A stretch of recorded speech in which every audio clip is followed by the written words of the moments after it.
Shalom semuanya. Alkitab berkata, Yesus mati karena dosa-dosa kita.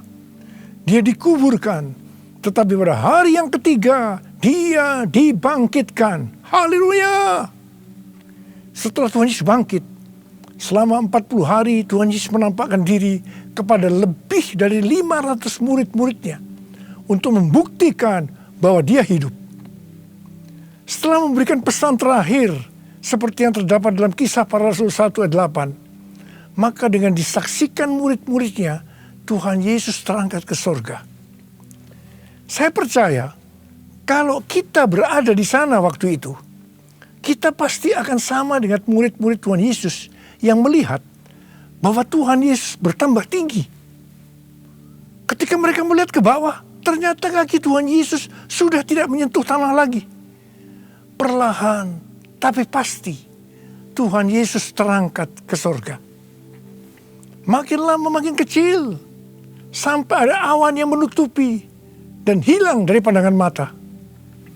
Sementara mereka terheran-heran melihat ke langit, maka ada dua orang yang berpakaian putih di dekat mereka yang berkata, "Hai orang-orang Galilea, mengapakah kamu berdiri melihat ke langit? Yesus ini yang terangkat ke sorga meninggalkan kamu, akan datang kembali dengan cara yang sama seperti kamu melihat dia naik ke sorga." Dari ayat ini, saya percaya kalau yang melihat Tuhan Yesus naik ke sorga adalah murid-murid Tuhan Yesus, maka yang akan melihat Tuhan Yesus turun dari sorga adalah murid-murid Tuhan Yesus. Tuhan Yesus berkata dalam Yohanes 14 ayat 1 sampai dengan 3, "Janganlah gelisah hatimu. Percayalah pada Allah, percayalah juga kepadaku. Di rumah Bapa-Ku banyak tempat tinggal. Jika tidak demikian, tentu aku mengatakannya kepadamu. Sebab aku pergi ke situ untuk menyediakan tempat bagimu. Dan apabila aku telah pergi ke situ dan telah menyediakan tempat bagimu, aku akan datang kembali dan membawa kamu ke tempatku, supaya di tempat di mana aku berada, kamu pun berada." Pesan Tuhan Yesus ini ditujukan untuk murid-muridnya. Karena itu, kalau kita mau ikut dalam pengangkatan, maka kita harus menjadi murid Tuhan Yesus. Murid Tuhan Yesus adalah kita-kita yang hidupnya sama seperti Kristus telah hidup. Karena kita hidup sama seperti Kristus telah hidup, maka kita akan menjadi serupa dengan gambarnya. Roma 8 ayat 29 berkata, "Sebab semua orang yang dipilihnya dari semula, mereka juga ditentukannya dari semula untuk menjadi serupa dengan gambaran anaknya, supaya ia, anaknya itu, menjadi yang sulung di antara banyak saudara." Jadi, goal kita sebagai orang percaya adalah menjadi serupa dengan gambar Yesus. Menjadi seperti Kau, Yesus. Menjadi seperti Kau, Yesus. Menjadi sempurna dalam seluruh hidupku.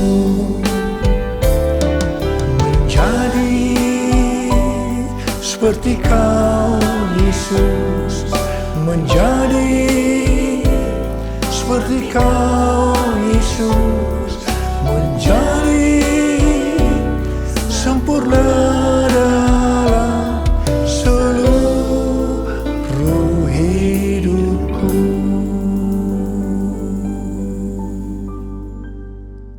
Ibrani 7 ayat 25 berkata, "Karena itu ia sanggup juga menyelamatkan dengan sempurna semua orang yang oleh dia datang kepada Allah. Sebab ia hidup senantiasa untuk menjadi pengantara mereka." Tuhan Yesus di sorga menjadi pengantara kita. Artinya sebagai pendoa syafaat bagi kita, supaya kita selamat secara sempurna.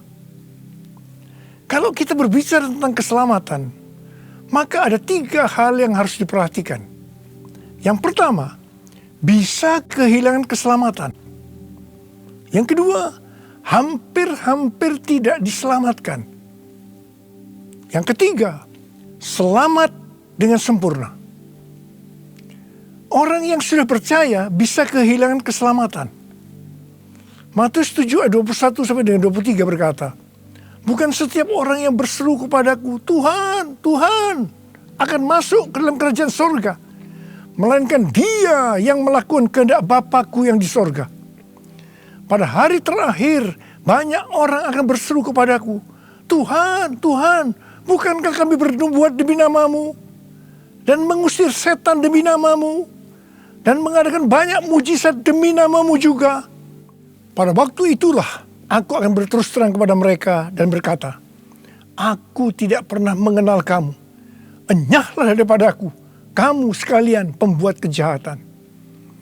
Ini merupakan peringatan bagi hamba-hamba Tuhan yang sedang dipakai oleh Tuhan, agar pelayanan yang diberikan oleh Tuhan itu semata-mata hanya untuk menyatakan kemuliaan-Nya, bukan untuk kemuliaan diri sendiri, bukan untuk mencari keuntungan pribadi, bukan untuk popularitas, di mana ini semua bisa mengakibatkan hilangnya keselamatan. Contoh seorang murid yang kehilangan keselamatannya adalah Yudas. Yudas mengikut Yesus begitu lama.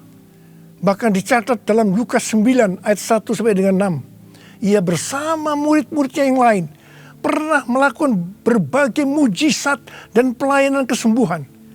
Namun ia akhirnya memilih meninggalkan Tuhan. Maka hilanglah keselamatannya. Mengenai hampir-hampir tidak diselamatkan, 1 Korintus 3 ayat 10 sampai dengan 15 berkata, bahwa kita membangun hidup kita ini dengan dasar Yesus Kristus. Pertanyaannya, bahan apa yang kita gunakan untuk membangun kehidupan kita ini? Apakah dengan bahan emas, perak, batu permata, ataukah dengan bahan kayu, rumput kering, atau jerami? Semua ini akan nampak pada hari Tuhan, saat pekerjaan kita diuji dengan api.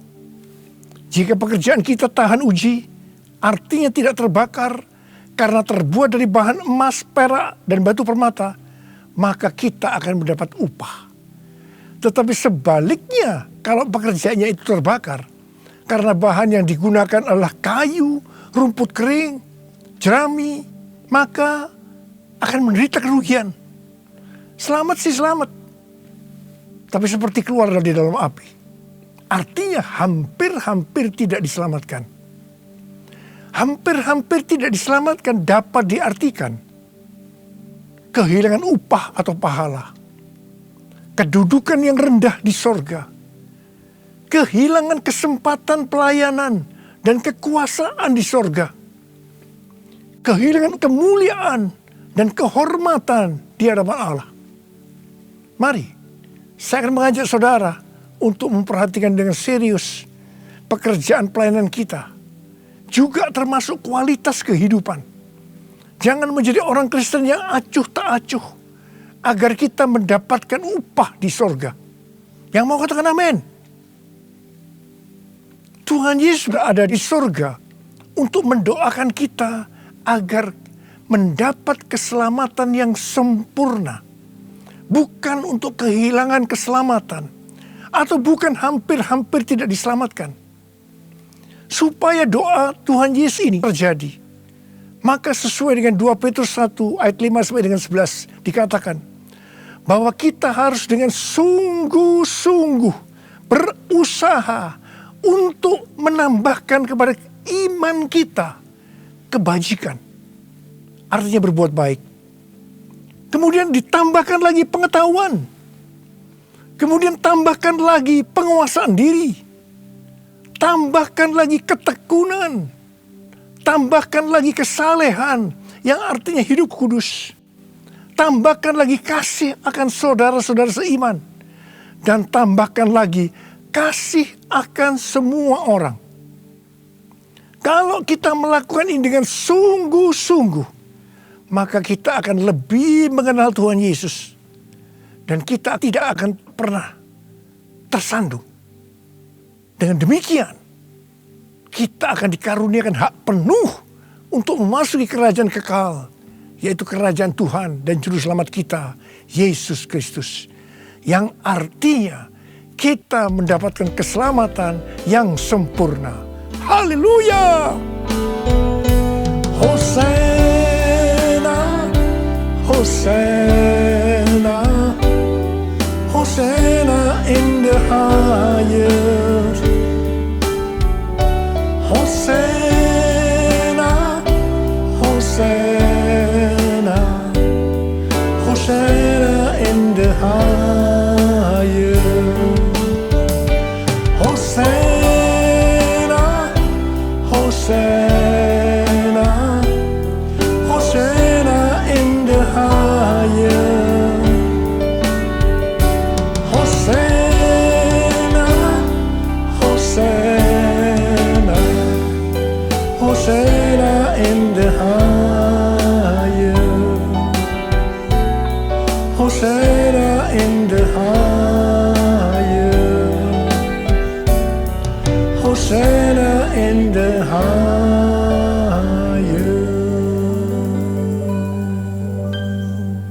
Pesan yang terakhir dari Tuhan Yesus untuk murid-muridnya sebelum terangkat ke surga terdapat dalam Kisah Para Rasul 1 ayat 8 yang berkata, "Tetapi kamu akan menerima kuasa kalau Roh Kudus turun ke atas kamu, dan kamu akan menjadi saksiku di Yerusalem dan di seluruh Yudea dan Samaria dan sampai ke ujung bumi."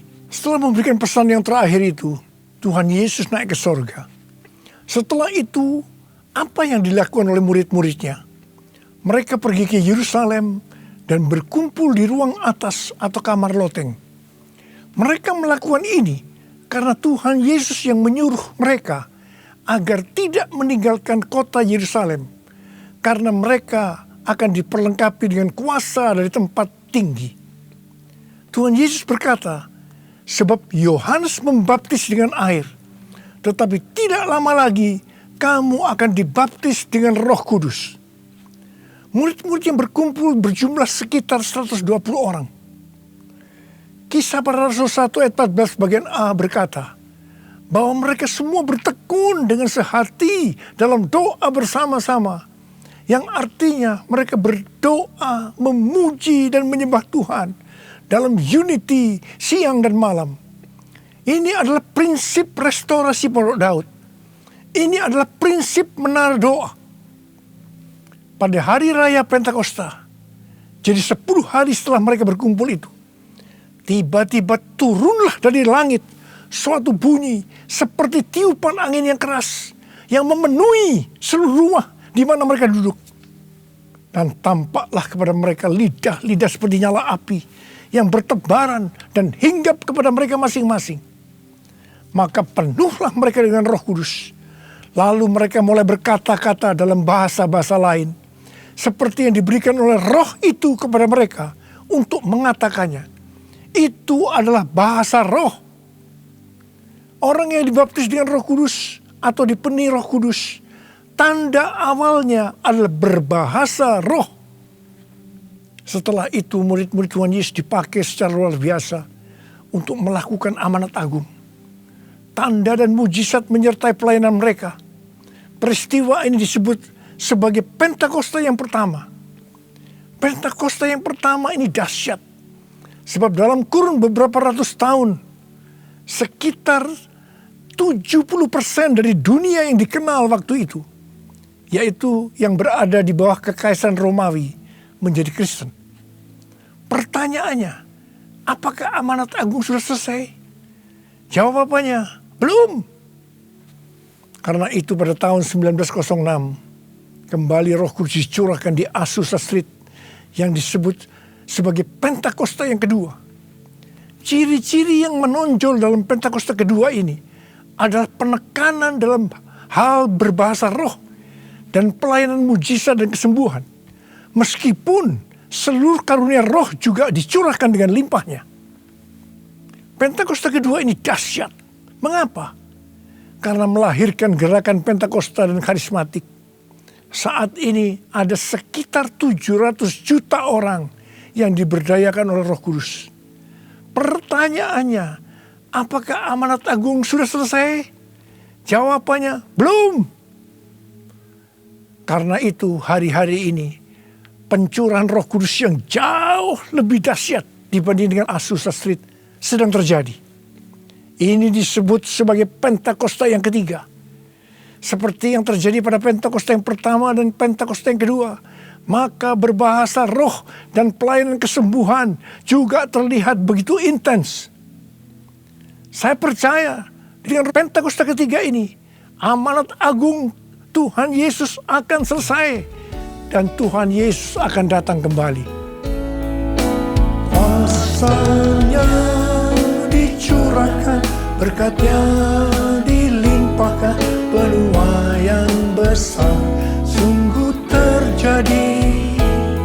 Segala bangsa akan datang menyembah Yesus Tuhan, kemuliaan Tuhan telah turun.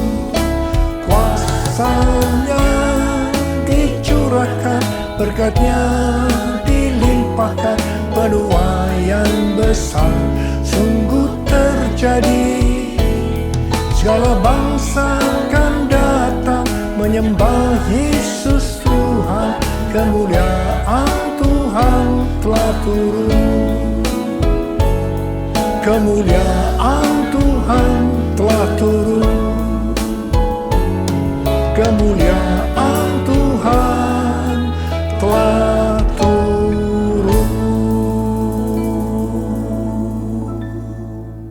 Rasul Paulus berkata dalam 1 Korintus 14 ayat 5a, aku suka supaya kamu semua berkata-kata dengan bahasa roh. Selain itu dalam 1 Korintus 14 ayat 18 Rasul Paulus juga berkata, aku mengucap syukur kepada Allah bahwa aku berkata-kata dalam bahasa roh lebih daripada kamu semua. Saya sangat mengaminkan apa yang dikatakan oleh Rasul Paulus ini. Dan saya juga berdoa agar apa yang dikatakan oleh Rasul Paulus ini juga terjadi pada kita. Yang percaya katakan amin. Apa yang terjadi kalau kita berbahasa roh? Yang pertama, kita akan lebih berani bersaksi tentang Yesus. Kita ingat Petrus, di mana sebelum dia dibaptis Roh Kudus dengan tanda awal berbahasa roh, dia pernah menyangkal Yesus sebanyak 3 kali sebelum ayam berkokok. Setelah dibaptis Roh Kudus dan berbahasa roh, dia berani bersaksi tentang Tuhan Yesus. Tidak peduli disesah dan dipenjarakan. Yang kedua, kalau kita berbahasa roh, maka sesuai dengan 1 Korintus 14 ayat 4. Siapa yang berkata-kata dalam bahasa roh, ia membangun dirinya sendiri. Yang artinya kalau kita berbahasa roh, kita membangun iman kita. Yang ketiga, kalau kita berbahasa roh, kita akan lebih merasakan hadiratnya dan lebih intim dengan dia. Karena ketika kita berbahasa roh, kita berkata-kata kepada Allah, bukan kepada manusia. Yang keempat, kalau kita berbahasa roh, kita akan berdoa lebih lama lagi. Yang kelima, sesuai dengan 1 Korintus 14 ayat 14 sampai dengan 15 yang berkata, sebab jika aku berdoa dengan bahasa roh, maka rohkulah yang berdoa, tetapi akal budiku tidak turut berdoa. Jadi, apakah yang harus kubuat? Aku akan berdoa dengan rohku, tetapi aku akan berdoa juga dengan akal budiku. Aku akan menyanyi dan memuji dengan rohku, tetapi aku akan menyanyi dan memuji juga dengan akal budiku. Jadi, kalau kita menghendaki agar roh kita berdoa, menyanyi, dan memuji, maka kita harus berbahasa roh. Sedangkan kalau dengan akal budi atau jiwa, maka kita harus menggunakan bahasa yang kita mengerti. Mari, bagi yang mau melakukan, katakan bersama saya, amin. Saya berdoa buat saudara. Ada berapa banyak di antara saudara yang merindukan untuk bisa berbahasa roh? Angkat tangan saudara. Yang kedua, ada berapa banyak di antara saudara yang sekarang sudah berbahasa roh, tetapi saudara merasakan saudara tidak penuh Roh Kudus. Angkat tangan saudara. Sekarang saya mau berdoa buat saudara. Mari nyanyikan ini bersama-sama saya.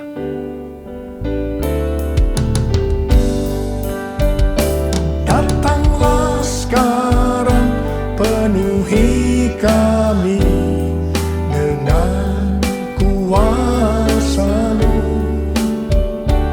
Urapi kami sekarang ini dengan api Roh-Mu. Datanglah sekarang, penuhi kami dengan kuasa-Mu. Urapi kami sekarang ini dengan api Roh-Mu. Roh Kudus, ini hamba-Mu. Roh Kudus, penuhi hamba-Mu. Angkat tangan saudara.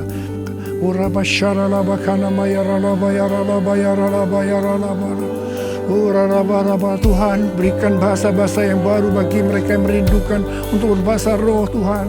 Berikan bahasa-bahasa yang baru buat mereka, ya Tuhan. Kau melihat anak-anak-Mu yang mereka rindu untuk dipenuhi dengan Roh Kudus hari-hari ini. Mereka sudah berbicara bahasa roh, tapi mereka merindukan dipenuhi Roh Kudus. Dipenuhi, terima, penuh Roh Kudus. Dipenuhi Roh Kudus, dipenuhi Roh Kudus, terima. Oh,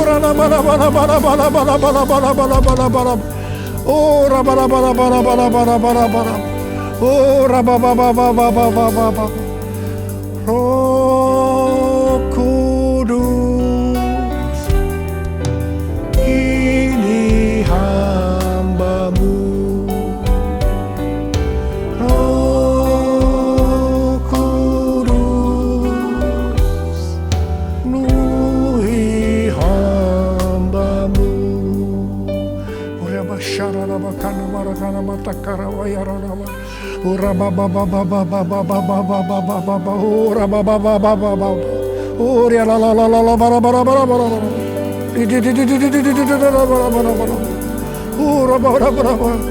Dipenuhi Roh Kudus, dipenuhi Roh Kudus, dipenuhi penuh Roh Kudus, penuh Roh Kudus, dipenuhi dengan Roh Kudus. Terima kasih Tuhan, terima kasih, terima kasih, terima kasih Tuhan, terima kasih, terima kasih, terima kasih, terima kasih, terima kasih, terima kasih, terima kasih, terima kasih. Dalam nama Yesus, dalam nama Yesus. Amin.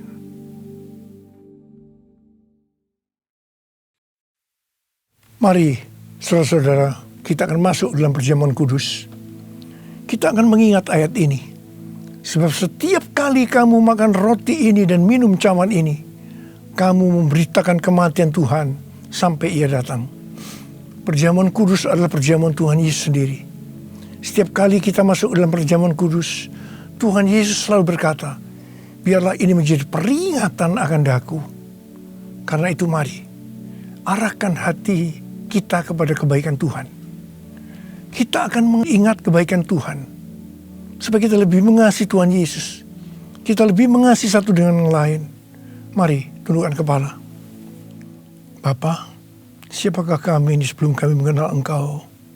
Kami semua orang berdosa. Upah dosa adalah maut, mati. Tapi Engkau yang tidak berdosa telah dijadikan dosa oleh karena kami. Engkau harus turun dari surga mulia, mati ganti kami dengan penderitaan yang luar biasa. Sungguh kalau kami pikirkan betapa baiknya Engkau ya Aba. Engkau jadikan kami sebagai anak-anak-Mu. Engkau berkati. Engkau menyembuhkan kami. Tuhan, Engkau juga menegur kalau kami salah. Itu Engkau ya Aba sebagai Bapa pada kami. Terima kasih. Terima kasih, terima kasih. Tuhan akan memberkati saudara melalui perjamuan kudus. Tapi Tuhan mau kita makan dan minum dengan cara yang benar. Karena itu masing-masing sekarang introspeksi. Lihat keadaan diri masing-masing. Kalau ada dosa yang Tuhan ingatkan, kita selesaikan. Langsung minta ampun. Ampuni saya Tuhan. Ampuni saya. Ampuni saya Tuhan. Ampuni. Kau lihat Tuhan, anak-anakmu sedang minta ampun kepadamu. Ampuni mereka. Ampuni mereka. Kami akan masuk dalam perjamuan kudus dengan hati yang penuh ucapan syukur. Layakkan kami semua. Layakkan kami. Terima kasih Aba. Amin. Sekarang mari saya ajak saudara mengangkat roti di tangan kanan kita tinggi-tinggi. Sebab apa yang telah kuteruskan kepadamu telah aku terima dari Tuhan. Yaitu bahwa Tuhan Yesus pada malam waktu ia diserahkan mengambil roti, dan sesudah itu yang mengucap syukur atasnya. Dia memecah-mecahkannya dan berkata, inilah tubuhku yang diserahkan bagi kamu.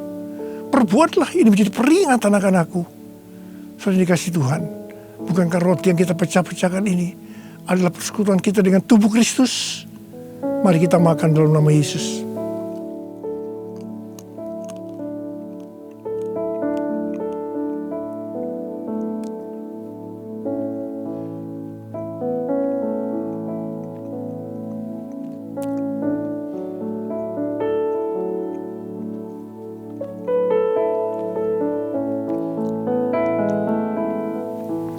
Mari angkat cawan di tangan kanan kita tinggi-tinggi. Demikian juga yang mengambil cawan sesudah makan lalu berkata, cawan ini adalah perjanjian baru yang dimeteraikan oleh darahku. Perbuatlah ini setiap kali kamu meminumnya menjadi peringatan akan aku. Telah dikasih Tuhan, bukankah cawan pengucapan syukur yang atasnya kita ucapkan syukur adalah persekutuan kita dengan darah Yesus? Mari kita minum dalam nama Yesus.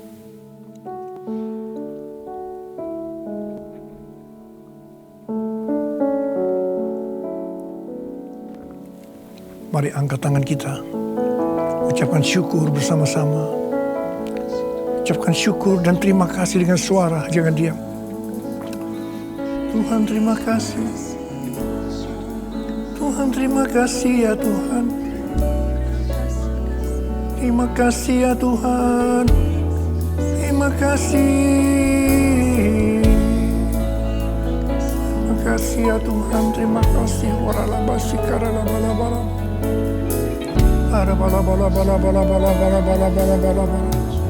Tuhan, berkatilah anak-anak-Mu ya Tuhan. Kau lihat mereka membutuhkan pertolongan Tuhan. Kau menyembuhkan yang sakit. Kau memberikan mujizat pada mereka yang memerlukan kesembuhan dan mujizat angkat tangan saudara. Dalam nama Yesus, sembuh dalam nama Yesus, sembuh dalam nama Yesus. Terima mujizat Tuhan, sembuh dalam nama Yesus. Sembuh dalam nama Yesus. Aku perkatakan hai COVID-19, Omikron, dan varian-varian lainnya, krisis ekonomi. Dalam nama Yesus, diam, tenanglah. Diam, tenanglah. Diam, tenanglah. Tuhan terima kasih.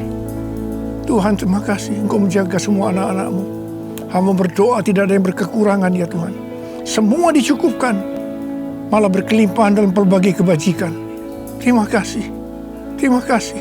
Terima kasih. Terima kasih Yesusku. Terima kasih Yesusku. Puji syukur hanya bagi Tuhanku. Terima kasih Yesusku. Terima kasih Yesusku. Puji syukur hanya bagi Tuhanku. Terima kasih Yesusku. Terima kasih Yesusku.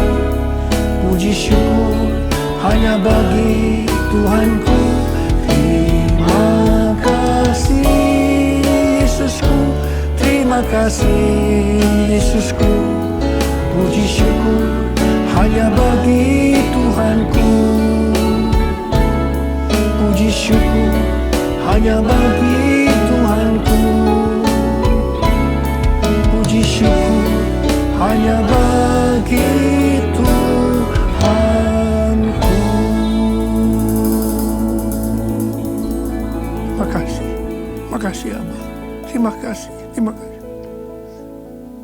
Mari kita angkat tangan kita, terimalah berkat Tuhan. Kasih karunia yang berlimpah-limpah daripada Allah Bapa di dalam Anak yang tunggal Yesus Kristus. Persekutuan yang manis dengan Roh Kudus menyertai saudara sekalian mulai hari ini. Sampai Tuhan Yesus datang menjemput kita di awan-awan dan bahkan sampai selama-lamanya. Yang percaya bersama-sama katakan, amin.